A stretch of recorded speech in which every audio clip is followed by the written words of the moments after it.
સંવંત 1877ના ભાદરવા સુધી બારસથી કાર્તિક સુદ પૂનમ સુધી શ્રીજી મહારાજ કારિયાણીમાં 6 માસ રહેલા. આજુબાજુના ગામોમાં કોઈ વાર જતા પાછા કારિયાણી આવી રહેતા. આમ શ્રીજી મહારાજે કારિયાણીમાં 12 વચનામૃતો લખ્યા છે, જેમાં ઉત્તમ રહસ્ય સમાયેલું છે. એક વખત શ્રીજી મહારાજ કારિયાણીમાં સભા કરીને વિરાજમાન હતા.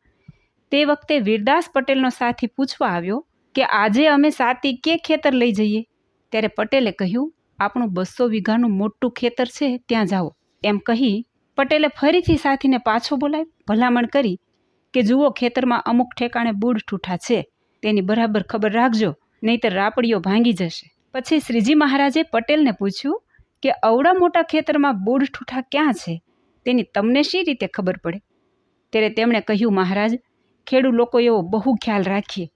જ્યાં જ્યાં બૂઢ ઠૂઠા હોય ત્યાં અમે ઢેફાના એંધાણ કરીએ ને ત્યાં કળિયું ઊંચું લઈએ, નહીંતર રાપડી ભાંગી જાય અને બળદનું કાંધ પણ આવી જાય. પછી મહારાજે સર્વેને ઉદ્દેશીને સભામાં વાત કરી કે આ પટેલને 200 વીઘાના ખેતરમાં ક્યાં બૂઢ ઠૂઠા છે તેની ખબર છે, પણ આપણને હૃદયરૂપી 5 તસુના ખેતરમાં કેવા મોટા બૂઢ ઠૂઠા છે તેની ખબર નથી. કામ, ક્રોધ, લોભ, મોહ, મદ, મત્સર, આશા, તૃષ્ણા, ઈર્ષા, અહંકાર, રાગ, દ્વેષ, છળ, કપટ વગેરે એકથી એક અધિક બળવાન બૂઢ ઠૂઠામાં આખું જગત અથડાય છે.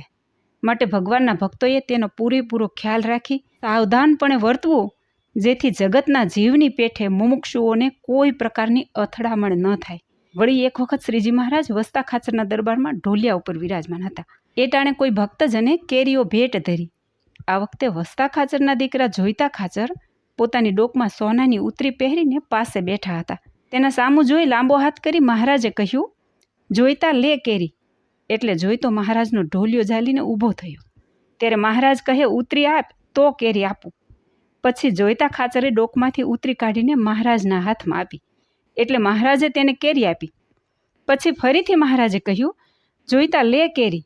ત્યારે તેણે હાથ લાંબો કર્યો. એટલે મહારાજ કહે, આ તારા માથે બાંધ્યું છે તે આપ તો કેરી આપીએ. ત્યારે જોઈતા ખાચરે માથે સોનેરી નવઘરું બાંધ્યું હતું તે આપ્યું.